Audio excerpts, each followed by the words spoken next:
what? What is over your camera? I look up and there's like... The question is, will Caroline ever have her shit together by the time it's time to record? I mean, no. Look, here's the thing. If I ever have my shit together by the time it's time to record, we'll be... If the two of us ever do it on the same day, I don't even know. It's over for you bitches. I don't know what we're going to do. We're going to take over the rest of the world is what's going to happen at that point. Speaking of taking over the world. I know! He did it. I mean, I had no doubt, really. Just kidding. I had a little doubt. I had a little doubt because I have almost no faith in people to do the right thing. This is the truth. And like, I don't know, something like, 45% of them totally did the shitty thing? So, I mean, whatever. I don't know. I mean, I guess it would be weird if everybody voted for the same person.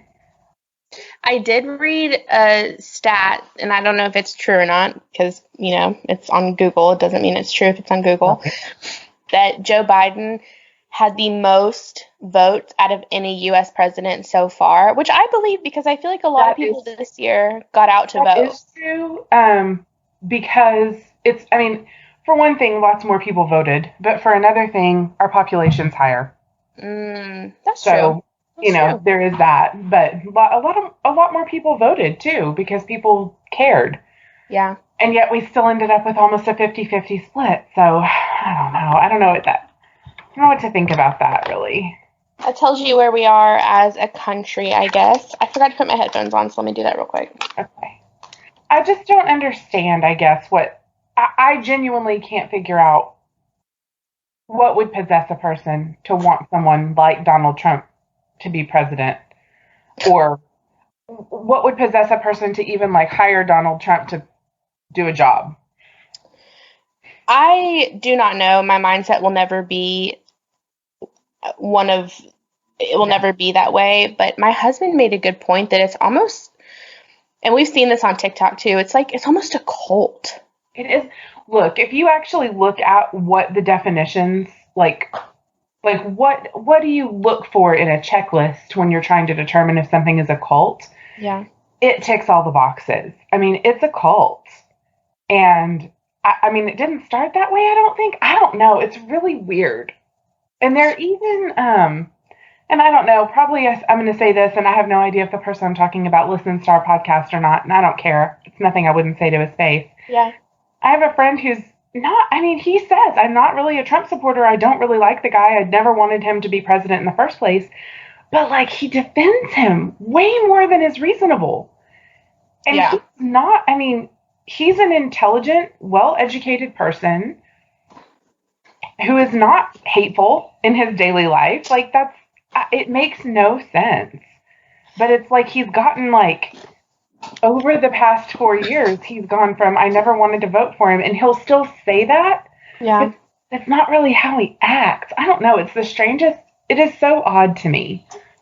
Because my thing, when people are like, well, you have this, you have, all of the Trump signs and Trump flags and all that stuff. I don't have any of that for any candidate. I never have. No. Because that to me is weird. I'm not a fangirl for candidates. That's not my thing. I'm not, as far as I'm concerned, they want a job and I'm hiring. So I'm interviewing them and then potentially recommending that we hire them. Yeah. That's how I look at political candidates. My favorite murders. I posted it on my Facebook this week. I saw that. Call your dad. Well, and then I saw a guy comment on it and he was like, and all you said was, you're in a cult, call your dad. Yep. And what did he say? He was like, I don't consider it a cult, blah, blah, blah. And you're like, well, that's pretty presumptuous of you. Yeah, I'm like, interesting that you immediately figured that I was talking about Trump. Funny that you would go there right away. It's a quote from a podcast. Look, it was engineered for people to immediately assume that that's what I was talking about. But the whole point is, you wouldn't assume that if the context wasn't there. Yeah. If I had posted a different quote from the same podcast, if I had said, get a job, buy your own shit, stay out of the forest, nobody would have immediately been like, oh, you must be talking about politics. Like, because it doesn't apply. But interestingly, the whole cult thing totally applies. It does. It really does. And I'm super interested to see how the next 4 years are going to play out, how the next month is going to play out, or 30 days, because the next month is going to be fucking exhausting. Yeah. Because Trump is going to bluster and cry and whine, and he's probably going to have to be dragged from the White House kicking and screaming. Oh, I hope they live stream it.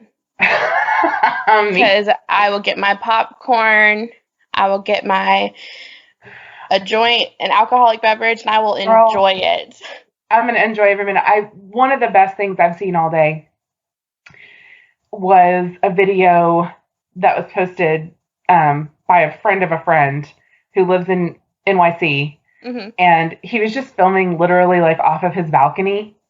And you can't really see that much, but just the sound, you can hear everybody celebrating. Oh, yeah. I saw videos from Chicago. That's kind of heartwarming. I know. So Chicago, LA, New York, all the big cities like that, I saw a lot of people. And then I was on TikTok and I saw this one guy who was in Texas, and he like opened his window and he was like, woohoo. He's like, meanwhile in Texas, it's just me. Woo-hoo. That's kind of how I felt, was like, well, actually the really funny thing is, like, we've known for 2 days that the probability is that Biden has the vote. Yeah.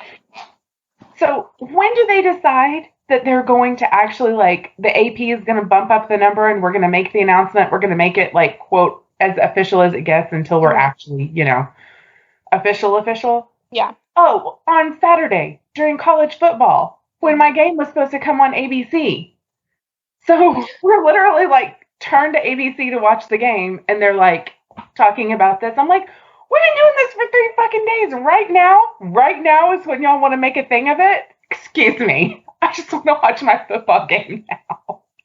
We were at the grocery store this morning when it happened, and I got a text. I'm in a group text with my bosses, and they were like sending memes and stuff. And I was like, okay, so Pennsylvania called it. And then I was like, oh my God, Pennsylvania called it. So I went to go like Google it. And of course I don't have any service in the grocery store. So I'm like, I'm just gonna have to take your word on it till I can what. Right. Yeah. I mean, and don't me, I was like, I'm so annoyed that I don't, like, why couldn't we have done this last night when I was like ready to be excited about it? Yeah. Instead of like this morning while I'm like, okay, but my game's coming on, and like, I'm sorry, but life goes on, right? Like, regardless of who wins the presidency, my life carries on. Did you get to watch the game? Yes, they bumped it to like one of the ESPNs for a while until they went back, but it was weird. Like, it was like ESPN News, which we of course were like, where the hell is ESPN News? That's really weird. Find the random channel. And then when they went back, they didn't say like, okay, go back to your normal channel now. It was just like, wait a minute, this isn't a commercial. One of those, just like I said, I mean, the first thing literally before I was fully awake this morning when I had no caffeine, the damn shower curtain rod falls on me. I'm like, well, okay, I guess today is going to be like that. But I mean, it ended up good. Mm-hmm. Texas won. Oh, good. Alabama has not played. They play in 45 minutes, so no pressure. We do not have to finish in 45 minutes. I'll just get the updates. Who does Alabama play this week? LSU. Ooh. Yeah, but Alabama's kicking ass this season. They played last week. So this could be a whole podcast episode, but I have this theory. It's not really a theory. It's just me being funny. It's mostly a theory, even if it's just you being funny. Yeah. My theory is that Saban sold his soul to win games. So this whole, like, they go in at halftime, and even if things aren't going well, all of a sudden they come out and it's like magic. It's not a halftime pep talk. They go in, they do a summoning circle. They get all of the Alabama players possessed by demons. They come back out and kick everybody's ass. Explains everything. Dude, for real. I mean, he's an awesome coach, but He is. And look, you know, I mean, I told you, like, Texas is my number one team, but I'm a Roll Tide kind of girl beyond that, which makes people crazy. They're like, how can you be both? I'm like, I don't know. You just can.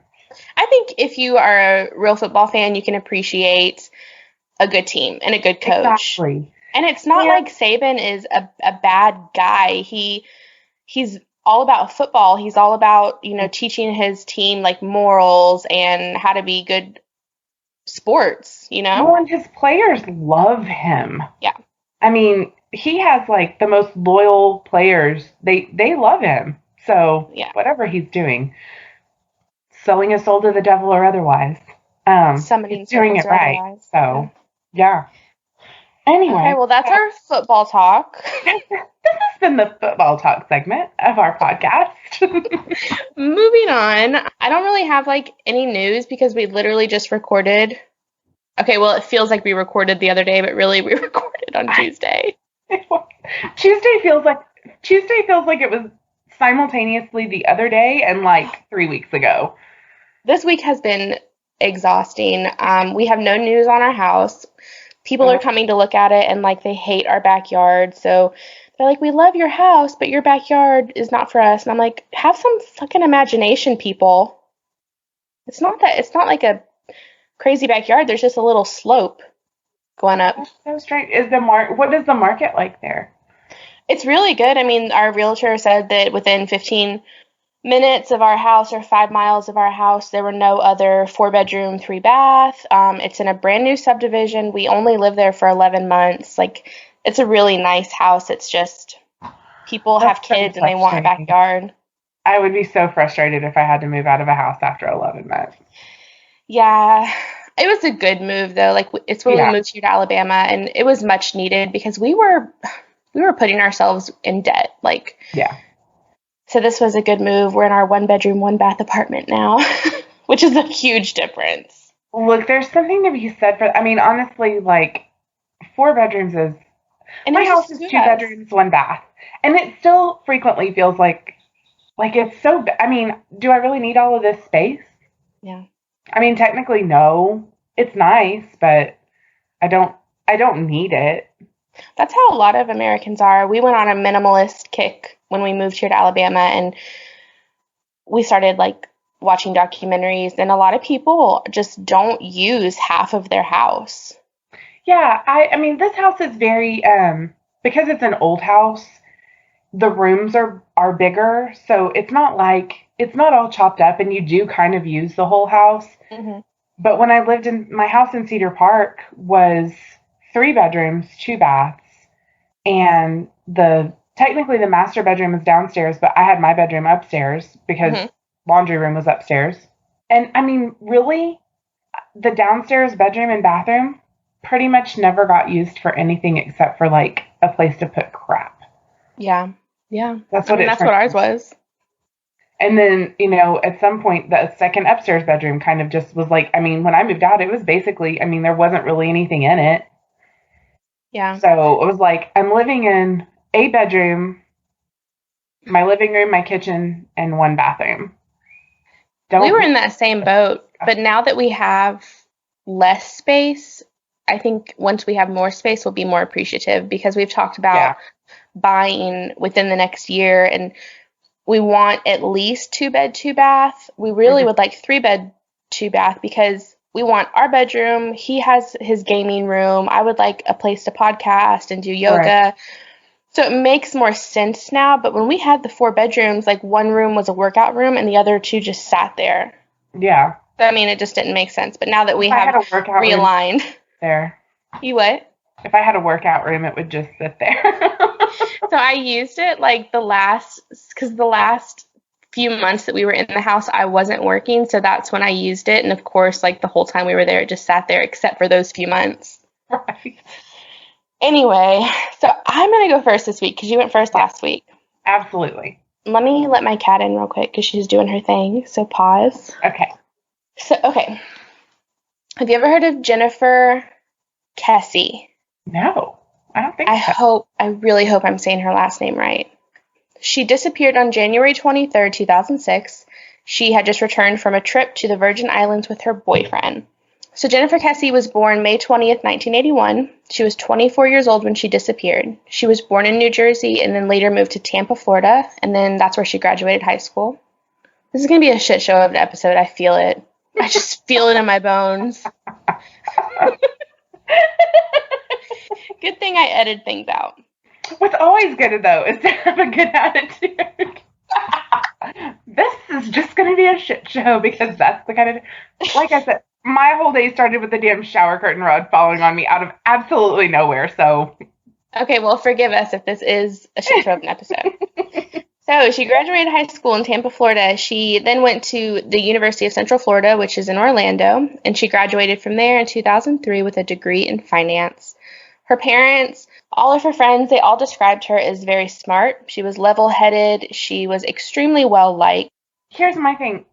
Why do the cantankerous bitches never go missing? Right. Like, why do you never hear, like, look, she was a handful? I guess because if you tell the police, look, she was a handful, you're going to be a POI, a person of interest. Probably true. I just, like, my question is, for all of these women that go missing, like, their mothers can honestly say they never said, don't worry, you're not going to get kidnapped. They'd bring you right back. Like, never, not ever. It's only the nice girls. I don't know. Mm-hmm. So Jennifer, she, like I said, grew up in Tampa, Florida. She was an all-around good kid, and she just grew up into an all-around good person. She was starting her own life at just 24 years old. She bought her own condo, and this was in the Mosaic at Millennia complex. The one that was dating the military guy? No. Okay. Right. He might have been in the military, but in all the articles I read, it didn't say anything about him being in the military. Okay, then I don't think that's... do a lot of girls go missing from Florida? I feel like this is a thing. I'm sure. Florida's a shit show. True story. Which is so funny because Ariana, our old co-host, is from Orlando, where this is happening. Well, I mean, she's lucky she's never been kidnapped. Maybe she's a handful. Maybe she is. Why she's safe. She is. I know from personal experience she is a handful. See? So that's why. So? That's politeness, right? Sorry. All credit to Georgia Hardstark on that, but still, fuck politeness. Fuck politeness. She was 24 years old. She bought her own condo. She was working as a finance manager at the Central Florida Investments Timeshare Company. That is a fucking mouthful, in Ocoee County, which is actually the same county that Ariana lives in. I'm wondering if Ariana is the one who told me about this. I don't know. Jennifer disappeared the day after she came back from a trip with her long-distance boyfriend. They went to the Virgin Islands. So Rob and Jennifer had been seeing each other for a year, completely long distance. They decided to take some time, travel together, have a nice tropical vacation. When they got back on January 22nd, Jennifer decided to just stay the night at Rob's. She didn't want to travel 3 hours back to her condo. So she woke up that Monday morning, traveled to work. Everything was normal. She got off work. She called her father at 6:15 on her way home from work. And then she talked to her boyfriend, Rob, at 10 p.m. that night. During his interview with CNN, which was 2 weeks after her disappearance, Rob was talking about how when they were talking that night at 10 p.m., she said she was tired from their trip. She was still recovering. They both talked about how they missed each other, and they were really looking forward to the next time they saw each other because they did not get to do that very often, being 3 hours apart. Okay. What do you think right away off the bat? I'm always like, go for the significant other. I mean, typically, yeah, that's, the husband did it. It's kind of it's a theme because it keeps happening. But in this case, I mean, she was in a different, I guess my question is like, can we be sure he was where he says that he was? Yeah, eventually we do find out he is where he says he is. But my first thought as I was like starting to read about this is, yeah, I feel like he's going to be a suspect. And he was, don't get me wrong, he was a suspect, but we'll get into that in a minute. During his interview, he says that every morning she would wake up and text him, and every night before she went to bed, she would text him. So she had called him the night before, but he didn't hear from her the next morning. He did call her, and she didn't answer. He just assumed that maybe she had like a really early meeting, and so he was going to try her again later that day. So that Tuesday morning, Jennifer was a no-call, no-show at her job, and immediately her coworkers knew something was off. She was always punctual. It was really unlike her to show up to work, to not show up to work without an explanation. Her job contacted her parents, and they immediately jumped in the car to make the 2-hour drive to her condo, as well as her brother and his best friend, Travis. So Jennifer's parents explained once they get there, everything looked normal in her condo. There was a wet towel on the bed. Clothes were kind of thrown about, like maybe she just threw her pajamas off, was trying to figure out what to wear, and she'd gotten ready and left for work because her car wasn't there. So that's what they assumed immediately, that she had just left for work and something happened to her on her way to work. I am going to add, because I think it's important, on January 20th, while she was away on vacation, her brother Logan was actually staying at her condo. Okay. He had his best friend, Travis, and they'd been best friends for years. But also Matt, who was Logan's friend, but also Jennifer's ex-boyfriend, which I think is a little strange, but I don't know their relationship. Depends on the context of if it's her ex-boyfriend is also friends with her brother, like how far removed are we? It's her ex-boyfriend, like they dated in high school, or it's her ex-boyfriend, like this was the guy she was serious with before she was in the relationship with the current guy, because those are super different. I believe it's the latter. I think that it was a pretty recent breakup. Also, I don't know how far apart they are in age. Right. Maybe Matt was Logan's friend before he dated Jennifer. That's what I was going to say. Part of it has to do with, like, how do they, like, does she know him because of her brother or the other way around? We're going to find out something a little. Oh, go ahead. You know, if the brother, even if the brother became friends with him because they dated, I mean, like I guess you wouldn't expect your brother to, like, just not have, like, just be like, oh, sorry, we can't be friends anymore because my sister's not dating you now. Okay, so by 4 p.m., everyone had arrived at Jennifer's condo, but her parents, Logan and Travis, they immediately start canvassing the area. They're handing out flyers on street corners. Of course, they contacted the police right away, but they were told since she was an adult, it was possible that she just, like, left on her own accord. They can't really do anything about it at the time. So they make her condo their base of operations. Right. And to me, that's the wrong thing to do. Yeah, because, I mean, I understand, like, I understand the instinct because you have to be somewhere. Yeah. But what if she was kidnapped from there and there's evidence there and you're trampling first of all, going in her apartment, first and foremost, you're potentially destroying evidence. Okay, I have a question, though. Yeah. So the brother was local. No, he was not local. Okay, all right. He was condo, so I was like, does he live there? It just seems like they very, very quickly jump in the car and get there, which is great. But at the same time, I mean, she hasn't been missing. It's not like she's been missing that long. Yeah. Like, by the time that they, like, decide to jump in the car and go to her house, she's not so much even missing yet. She's just sort of like, she's not just answering where she's expected to be. Right. I agree with that. Seems like such a big reaction. But I think it was her. Oh, was there something else going on with her that would make them concerned? I think what made them concerned was how punctual she was and how in contact she was with her boyfriend and with her family. Yeah. And it was not like her to just not show up and not contact anybody. So I think immediately they were worried. And then the fact that they only lived 2 hours away. True. Yeah. I mean, it's not that far. Yeah. It just seems like such a big reaction for her being, I mean, basically, like, she didn't show up at work. Yeah. And they immediately, like, go there. But then they don't assume that the apartment's a crime scene.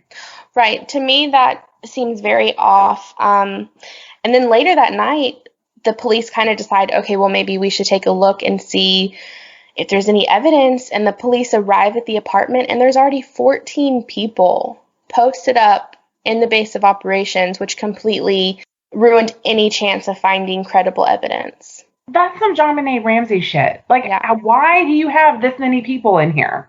Fast forward to January 26th, that's 3 days later. Jennifer's car is found at an apartment complex called the Huntington on the Green. Residents called police to report there had been an empty car sitting there for a few days, and they did this once they saw the description of Jennifer's car on the news. That's all we have.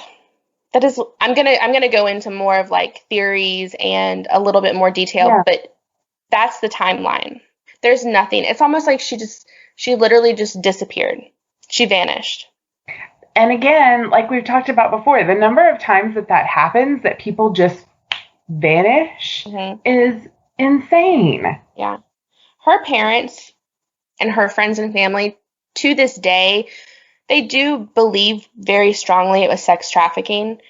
But I'm going to get into the few theories that the police have and then the other people have. Okay. I guess I sort of understand why you would go there, but at the same time, like, that's not usually an overnight sort of situation. It's like you kind of get pulled into that. So was there some evidence that she was involved in something? There's no evidence that she was involved in anything. Yeah, let me get into it because I have to go like step by step. So the case is 14 years old. It's still unsolved. Like I said, it's like she seemingly disappeared into thin air. The surveillance video from the apartment where her car was found popped up, and it was just extremely grainy. They could not grab a lead from it because honestly, every time, so it showed the person walking from her car out of the apartment complex. But all you can see in the video, frame by frame, this person's head is literally behind a fence post in every single frame. You can see his body. You can kind of see like what he's wearing. You can see how he's walking. So somebody put her car there that was like, they can tell it's not her. Yes. They can obviously tell it's a man. So yeah, a journalist who was actually covering this case, and he said this is the luckiest person of interest ever because it is the only surveillance they have of this person, and frame by frame you cannot see this person's face.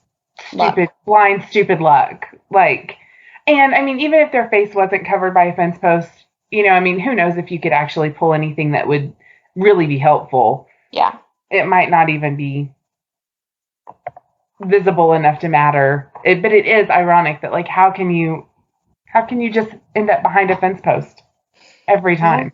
The FBI was able to help a little bit with the footage, but really all they could come up with on this person of interest was their height was between 5'3" and 5'5". So it's a very short man.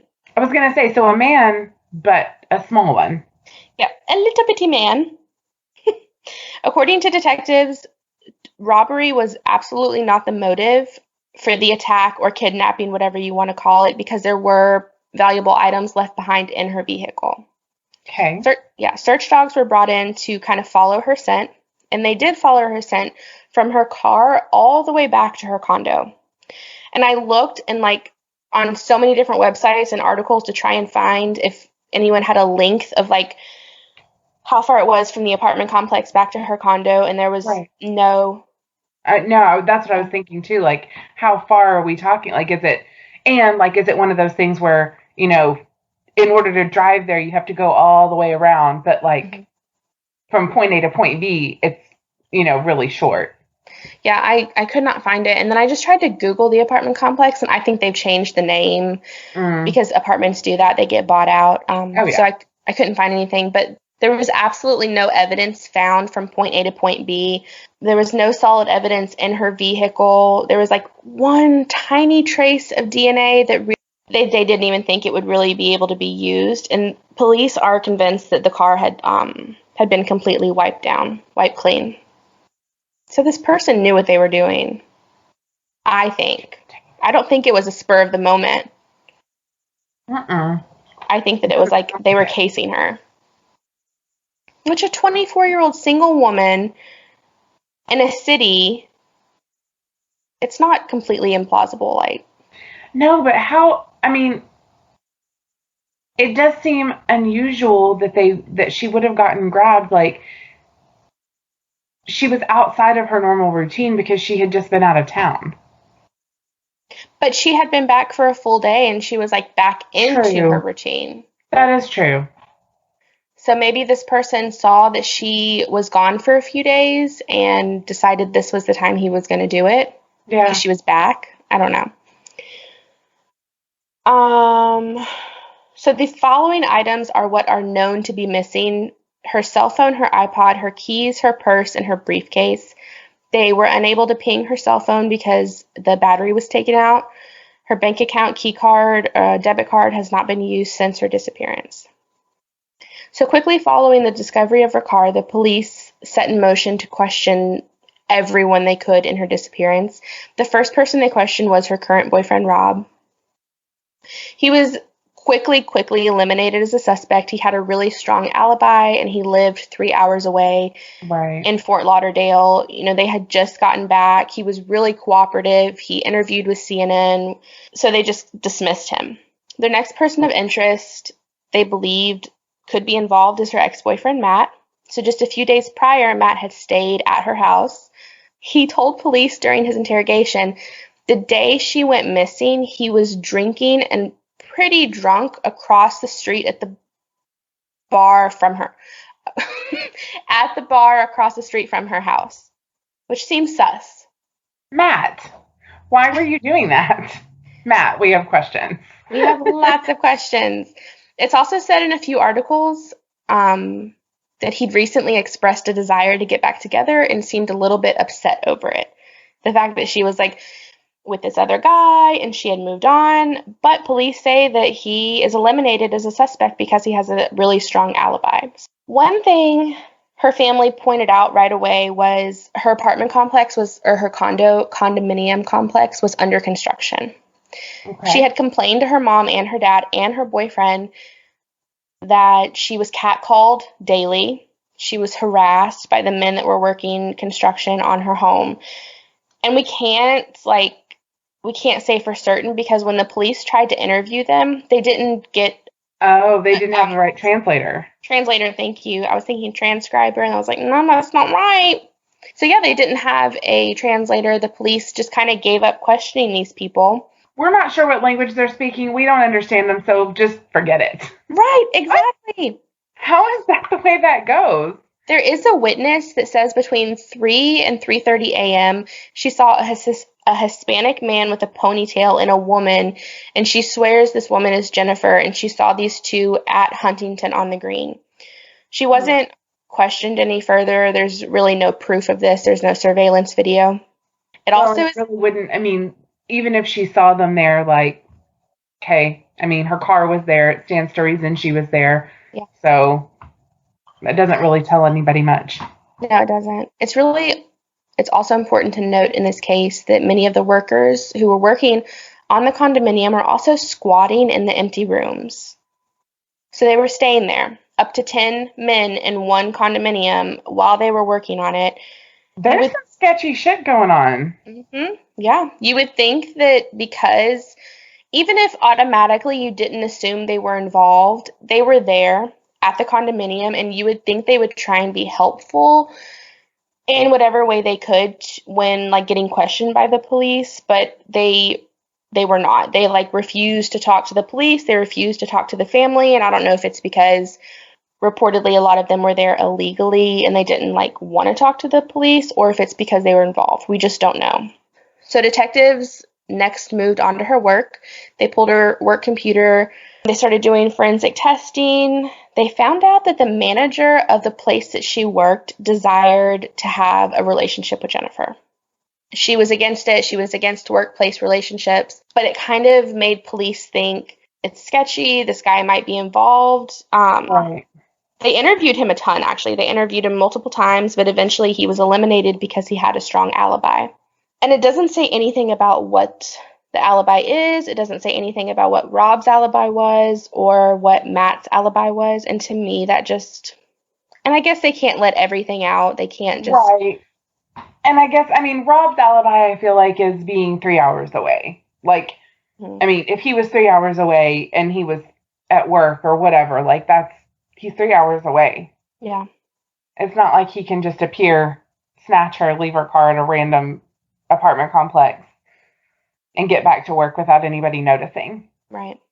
I feel like Matt's alibi, I mean, given that he's admittedly was drinking across the street, like, your alibi is that you were across the street from the potential crime scene? How is that an alibi?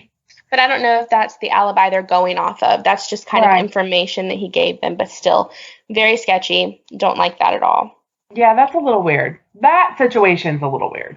I think so.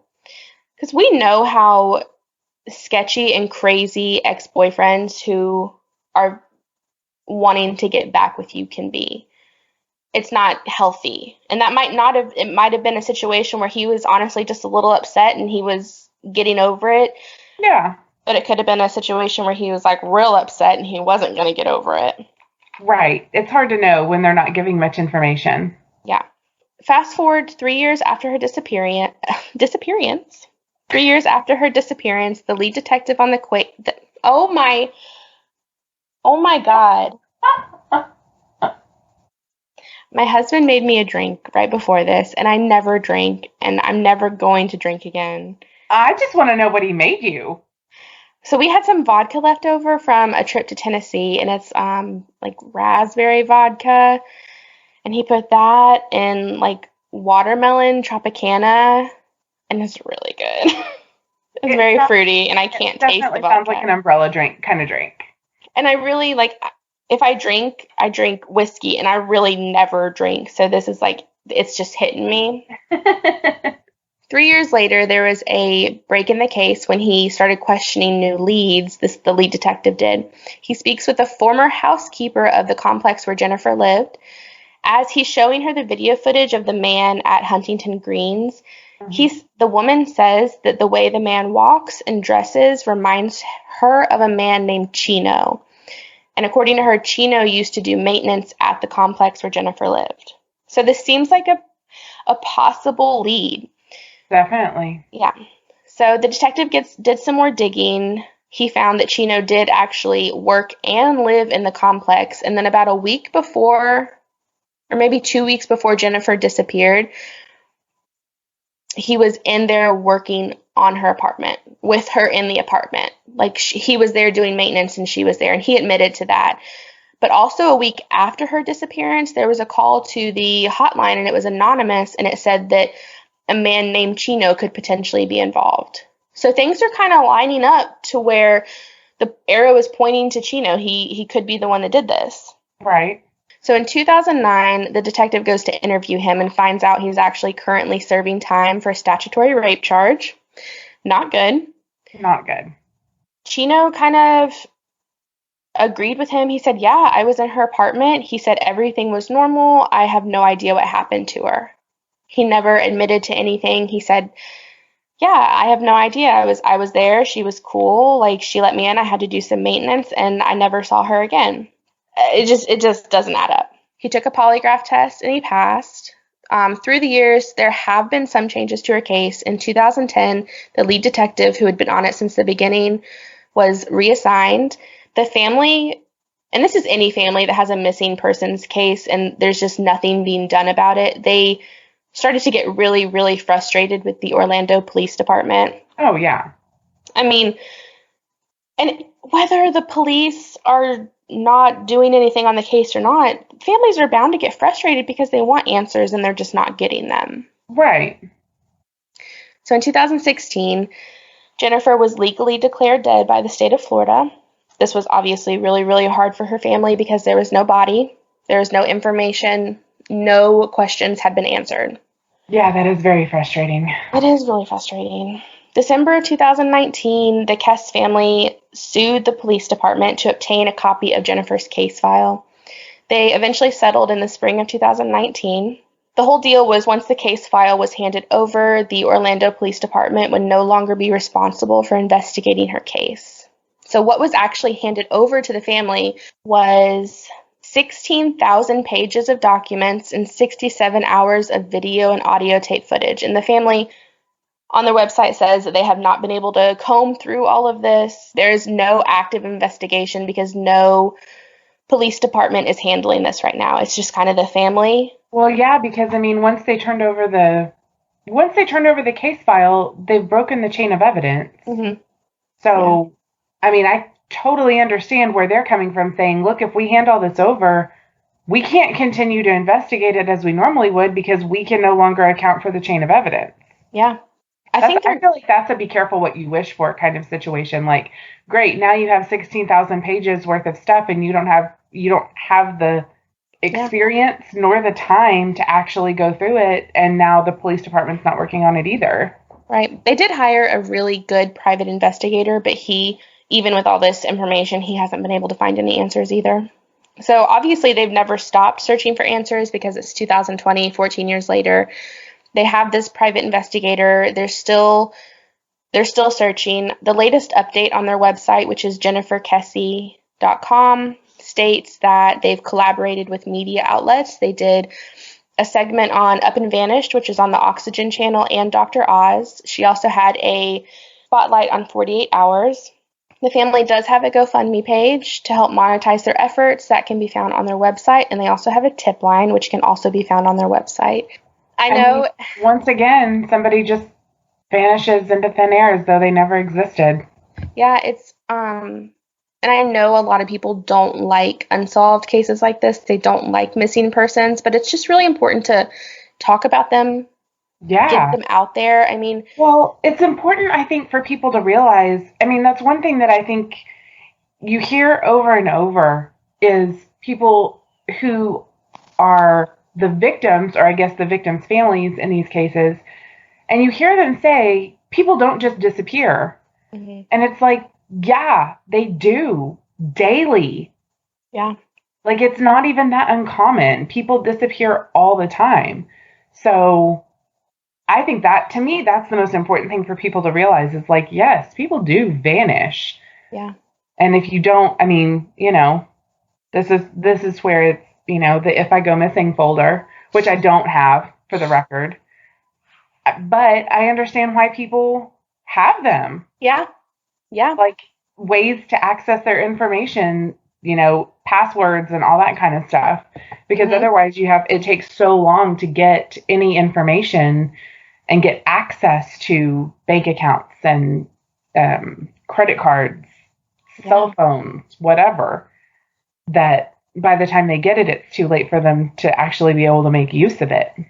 My husband and I, we had this discussion not too long ago, and he told me there's a file on his computer where all of our stock information is and all of this important information. We have joint bank accounts, and we had this discussion about if I were to go missing, what is one thing that I wouldn't leave without? If I were to just up and leave, something that I would always take with me so he would know. Yeah. Or for me, it was I have a security blanket, like a lovey, and I have to sleep with it because I'm a child. I have to sleep with it. And he's like, I know that if you were to disappear, if that was still here, something's wrong. Right. So I think it's important for you to have those conversations with your significant other or just people in your life. Like, hey, this could really happen to me. Let's talk about it. Right. How would you know? What would you know? What little thing would make you go, look, I know that something's wrong because of this? What would yours be? I don't know. I mean, mine would be, if my mother doesn't know where I am, something's wrong. She always knows where I am. Yeah. Almost daily, because I live 5 minutes from her. You know what I mean? If my mom doesn't know where I am, something's probably wrong. However, for sure, before Julius died, if I wasn't at home and Julius was, and nobody knew where I was, that would have been everybody's clue that something was very, very wrong, because I would have never, ever left him without somebody to take care of him. Yeah. So probably still my pets, but at the same time, not quite as much, because, Ozzy, my pets now could be left on their own for 2 or 3 days, as long as with food or whatever, without it being a big deal. I don't know. I don't know that there's one thing that everybody would know. So yeah, that was that case. Definitely check out their website. Call the tip line if you have any kind of tip. Go help their GoFundMe. What you got this week? Since I mentioned it last week, I'm just going to go ahead and tie in to my Scooby-Doo, and we're gonna start with the Anunnaki as they relate to Scooby-Doo. This turned into a two-part thing, so we're gonna kind of reverse engineer the Anunnaki, starting with their tie-in to Scooby-Doo, just because I wouldn't have even really thought of it except of Scooby-Doo. So, like we were talking about last week, there's a handful of kind of conspiracy-ish theories related to Scooby-Doo, and we talked about one of the origin stories, the space dog thing, and how, that's where he came from. But, like I said, that's the OG cartoon. Yeah.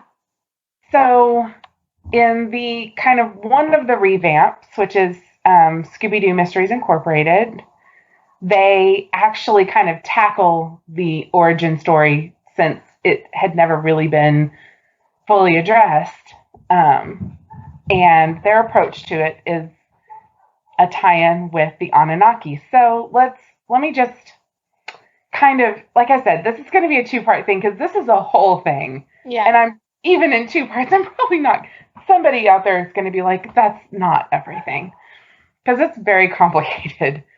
But kind of generally, so the Anunnaki are a completely different, I almost hesitate even to say race of, one of the things I found was reading about says race of creatures living in another dimension.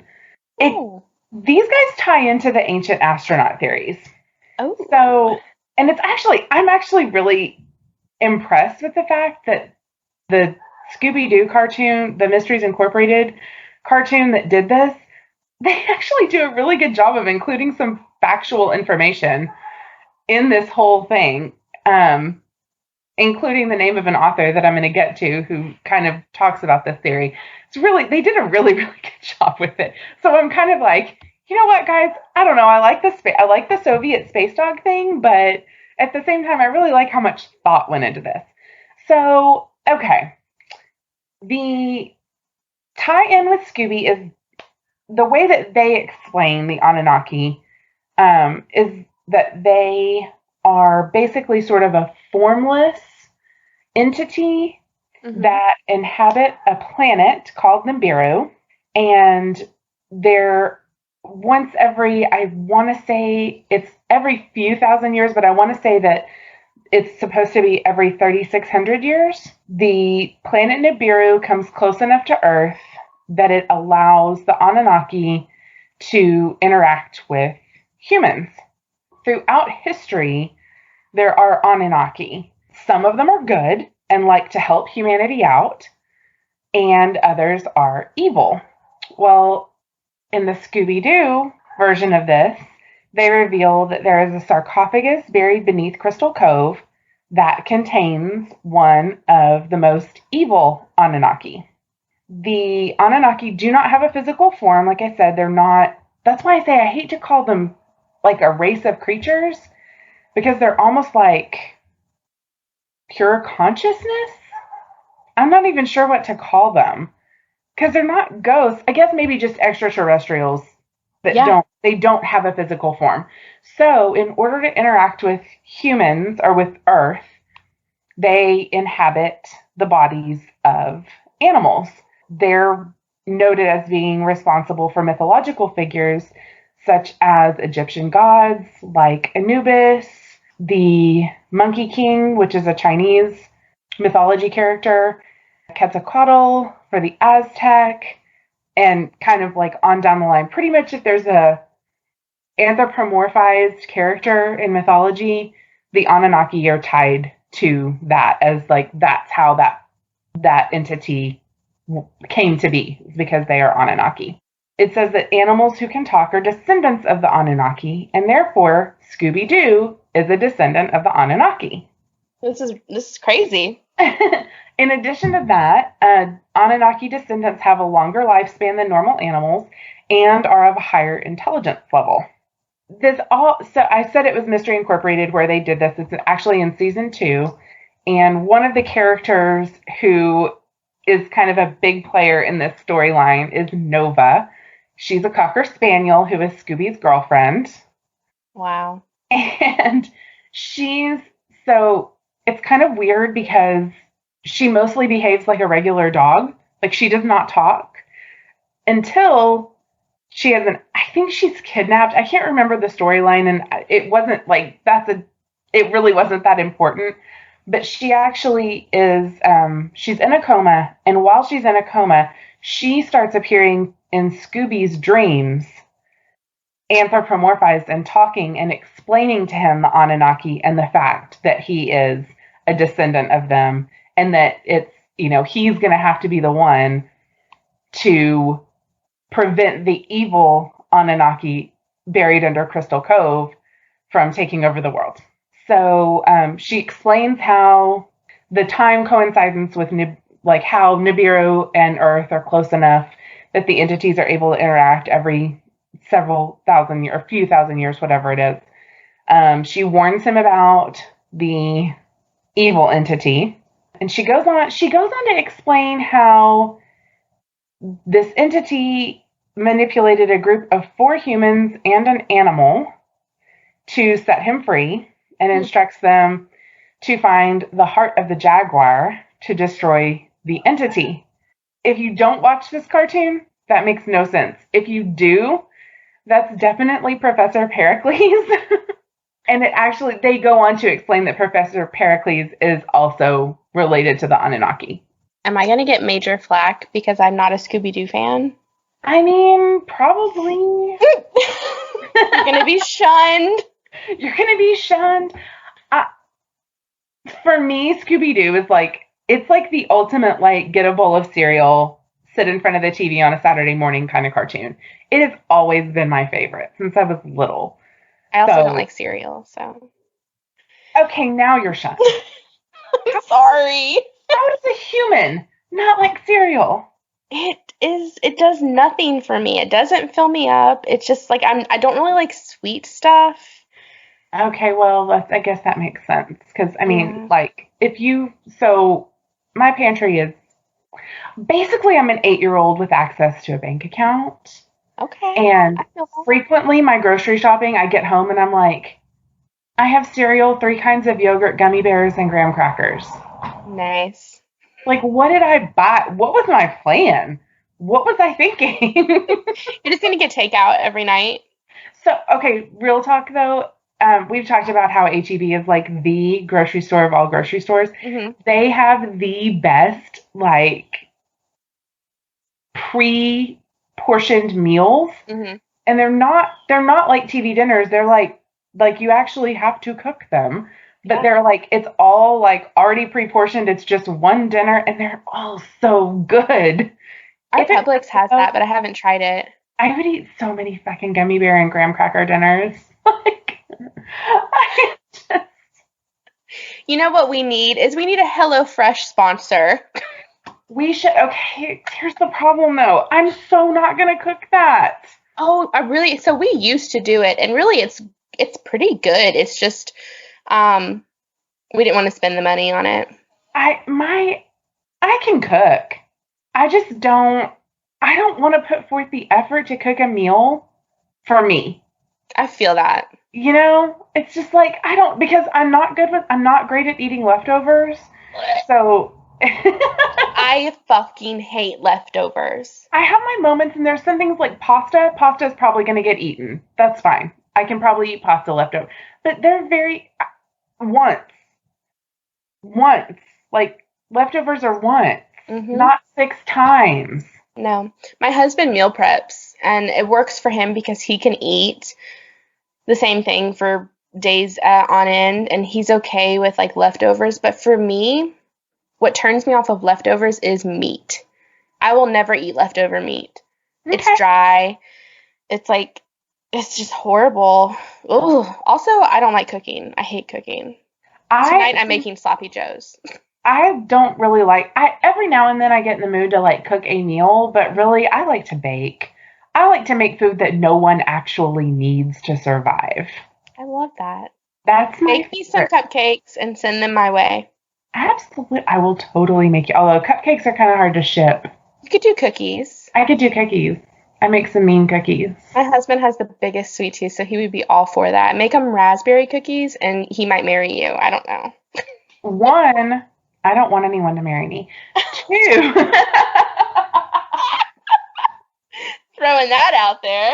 2, I don't think I've ever made raspberry cookies, but now I'm like, I feel like some like white chocolate cookies with raspberry filling would be amazing. His favorite cookies ever, and we get them every time we go to Disney because they're only at Disney, white chocolate chunk pieces, raspberry jam in the cookie, and it's like chunky. They're like chunky cookies. So we totally digressed, but I don't care. So Disney World is like my happy place. Mm-hmm. And I haven't been in way too long. And now there's like I was supposed to be going in January. Like when the pandemic started, I was literally like that week I was going to do my deposit for my January trip. And then I was like, I'm just going to wait. And I'm glad I did, because now if I hadn't, I would be so stressed, or I would have been. I probably would have canceled by now, because I do dining plan. Oh, yeah. Because you always have extra snacks that you don't end up, because you have like you don't eat as much as you can eat on the deluxe dining plan. You just like, even if you eat 3 meals a day, you do not eat all of the food, including all the snacks. But my favorite thing is to like gather up snacks as you're leaving, and then after you get home, you like portion them out. So when you're having a rough day, you can like, oh, let me grab a Disney snack. So last month I definitely paid way too much to have a box of Disney snacks sent to me. Like, what did you have sent to you? So I didn't get to choose, which is the reason that I probably won't do it again through that person. If I know somebody who's going, and like, you know, either who works there or who's going, I would totally pay somebody else to do it so I could pick. What I ended up getting is candy corn, no, not candy corn. It's not caramel corn. It's like candied popcorn. Popcorn, caramel popcorn. I don't know. I don't think it's caramel, but it's like candy coated popcorn. Mm-hmm. I got a thing of rock candy, the little rock candy wands with the little Mickeys on the ends of the sticks. Mm-hmm. I got a Mickey peanut butter cup. I got a thing of jelly beans. Sweet stuff. I got, it's totally all candy. And like I said, that's why, like, the things that I would have chosen, like the Chippendales spicy snack mix is at the top of my list. Things that I did get a Mickey Rice Krispie treat, like the Halloween version of the Rice Krispie treat, that was the first thing to go, because I could not wait to eat that. I do love a Rice Krispie treat. They're my favorite. And I got a bakery, like chocolate chip cookie, which was good, but by the time I got it, it wasn't as good as it would have been. Yeah. So, but it was still, just having my Disney snacks still made me happy. That's what matters. Exactly. Okay, so I'm going to circle back to my Anunaki, where this is kind of short because, like I said, it's so in-depth that trying to do it all at once would have been crazy. So Scooby knows now that he's an Anunnaki, or a descendant of the Anunnaki. They go on to explain that when the entity was freed from his sarcophagus in Crystal Cove, he had minions that came out along with him and rounded up townspeople to deliver to the entity to be feasted upon, which is a little dark even for Scooby-Doo. For real. Scooby ultimately destroys the sarcophagus. Spoiler alert, guys. If y'all haven't seen it, sorry. And this ultimately creates a new timeline, and that really doesn't have anything to do. That's a whole other spin-off situation for the Scooby universe. But I mentioned that when they talk about it, they actually do link some, like they mention some real sources. Velma, of course, with the real source citations, mentions the author Zachariah Sitchin, who is a real person. He authored books proposing an explanation for human origins involving ancient astronauts. And he attributed the creation of the ancient Sumerian culture to the Anunnaki. He refers to them as a race of extraterrestrials, but he says that the planet Naboo is beyond Neptune. He calls it the 12th planet, and he actually has he is a fairly prolific writer. And just a tiny bit of background, because this is kind of where I'm going to start for our next episode, is with him. So just a little bit of background. He was born in 1920 in Azerbaijan and died in 2010 in the United States in New York. He was educated at the London School of Economics and Political Science, the London School of Economics and Political Science at the University of London. He is an internationally acclaimed author and researcher, and his books offer evidence that we're not alone in our solar system. He actually was, when he was alive, one of only a handful of scholars who are able to read the Sumerian cuneiform tablets, and he's combined archaeology, ancient text, biblical references, and scientific discoveries to retell the history and prehistory of humanity and our planet. His books have been translated into a ton of different languages. They're considered to be textbooks, and they've kind of been.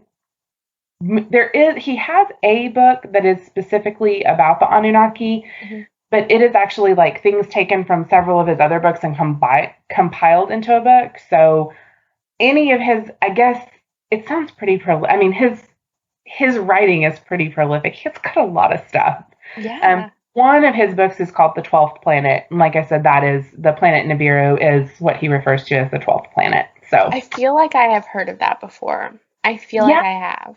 It definitely comes up if you've ever watched Ancient Aliens. It definitely comes up. And he comes up, although I didn't know until I really started kind of backtracking, because I watched the episode where Velma explains this, and when she said his name, I'm like, I think that's a real person. And when I looked at it, I'm like, she's actually explaining who this person is, and like a very quick, concise explanation of what his books say. That's amazing for the writers of that show. They did such a good job. I mean, if you're going to tie something in, you might as well give all the info, and they did a fantastic job of doing that. Yeah. So that's going to be part 1 of Anunnaki, and we're going to come back next podcast. I'll kind of go a little more in depth into some of his theories and what he talks about in his books, as well as some other people who have written about this and discussed it. So I'm excited. Do you think that'll be a long episode? It could be. It almost could be. Like, there's so much that it's kind of hard to pare down, but I think it definitely could be a long episode, but I'm going to try to pare it down, because otherwise it's just so much. Well, I was going to say, if it is going to be long, like, let me know and we can do a whole episode just for that. Okay.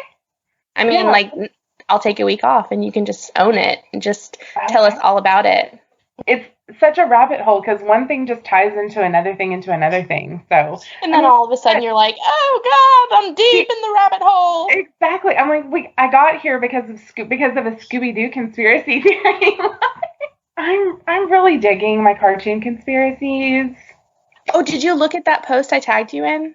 I did, and some of those looked interesting, but some of them, I mean, first of all, I'm a Disney devotee. I'm never going to say anything negative about Disney. Disney's pretty sketchy, though. Walt Disney had some Nazi tendencies. Some Nazi tendencies, yes. We'll just leave it there. Yeah. I mean, but here's the thing. He's been dead a long time. It's His true. children basically don't even still control the corporation. So it has his name on it, but like, that's why when I hear people now and then like, oh, you can't support Disney, they're Nazis. I'm like, let's say that Walt Disney was an actual Nazi. Let's say he was truly like deep into this shit. Okay. But he's dead now. It's like, it's just a company with his name on it now. Like, they're not really. No, I agree. Yeah. It's fun to talk about and like think about all these like Disney conspiracy theories, but at the end of the day, he's been dead for a very long time. And there are some interesting, I've seen some interesting ones. One of my favorites, though, is people talking about, like, did you know there is a toll tunnel system under Disney World? I'm like, yeah. How do you think they get from point A to point B? Honestly, I understand why there is a tunnel system, but I just recently learned about that in the last few years, and it did blow my mind. I guess because I'm just like total Disney World nerd. Mm-hmm. But the first time I heard somebody say that as though like it was some massive conspiracy, I'm like, how did you think that the characters just magically appeared and then magically disappeared? Like, did you think it was real magic? I don't understand. Like, where did you think they were coming from? I just never thought about it. That's the thing. Which totally makes sense. I totally understand not having thought about it. Yeah. But once you know they're there, it's like, oh, well, yeah, they do have to move. How does the churro stand get restocked? It's a tunnel. Girl, you are a Disney fan. I did not know you were this deep into Disney. I am ridiculous about Disney World. It is my favorite place. I honestly, when I was planning on going in January, I was probably going to go by myself because literally no one can handle my level of cheerfulness at Disney World. How far is it? Do you drive or fly? I've done both. I don't really like to fly. Mm-hmm. But it's a long drive from here. It's like, it is a full day. It's like 20 hours or something. What? But there's a lot of places that you can stop. I mean, you could actually stop and spend a day in several different places between here and there. It's not bad. I prefer driving. I don't like to be, here's my thing about flying, in addition to the fact that I just don't really like to fly. I really hate being on someone else's schedule. Oh, I feel that. I really like to be able to control, like, okay, I'm leaving, if I want to be in the car all day in order to get from point A to point B, I can make that choice. If I want to take my sweet ass time, I can take my sweet ass time. I hate flying. I really, really hate it, mainly because every time I fly, I get sick. Every single time I fly, I get sick, and I hate it. Yeah, I understand that. It is not a good time. It's just not my thing. I don't enjoy it. The seats are uncomfortable. I'm not going to pay all the extra fees. I hate getting to the airport so early. It was never fun, but post 9/11, like, ugh. It's exhausting. I flew before 9/11, but I'm just going to I'm going to try and say this without bragging. I flew on my uncle's private jet. What? Which he's not my uncle anymore. It was like they divorced and it was weird, but that's what I did for the longest time. And it was really until I didn't fly commercial till I was a teenager, and I hated it. I just don't like flying. I don't really like being up in the air. It freaks me out. I don't enjoy that. I really don't. I've realized that one of my biggest issues is, like, I don't know who's in control of this situation. Like, why am I just supposed to trust that you know what you're doing? And I realized this because I know a couple of people who are pilots, and I'm like, okay, see, if I could just fly when you're flying, I'd be fine. I feel like you know so many people. I feel like each episode you're like, my friend, I know this person. I'm like, wow, it makes me realize I have 4 friends. I know a lot of people who do a lot of different, very interesting things. That is definitely true. That's cool, though. It is. You have a broad circle. I do have a pretty broad circle. I mean, I know people who are pilots, but it's not like, these are not like my best friends who I talk to every day. But at the same time, like, if I could only fly on when Steven's flying, straight, good, I'm set, I'm happy girl. Which is kind of funny because when we were in high school, if you had said to me, someday you will say that you will be happy flying on a plane only if he is the one flying it, I would have been like, really? I don't think that's true at all. You sure about that? Are you sure? Was that it for you this week? That is it for me this week, and we will come back into these extraterrestrial entities next week with a little more non-Scooby related details. I'm super excited to hear about it, and I'm super I excited. don't know what everybody thinks. Like, do we think Scooby's Anunaki, or do we think he's a Soviet space dog? Ooh. I still have to put that poll up, so I was kind of waiting for Could he people. be both? Yes, I was kind of waiting for people to like listen to the episode. Yeah. But yeah, I'll put that poll up and see what people think. Yes, I want to know. I want to know if everybody thinks. So follow us on our social media, Wild and Woke Pod on Instagram, Wild and Woke Podcast on basically everything else. Join our Patreon, leave us a review, tell us that you love us because we love you. If you're in Florida, send us candy from Disney. Yes, the cookies from Disney, send those to Rich Foster. Happy non-Trump America, everybody. Yay! Go celebrate and enjoy your weekend. And here's the thing, if you're not celebrating and you're really sad, I'm sorry, but I really feel like things are going to be better. They are going to be better. I'm going into this positively? Mm-hmm, Yes, positive mindset, for sure. Yeah.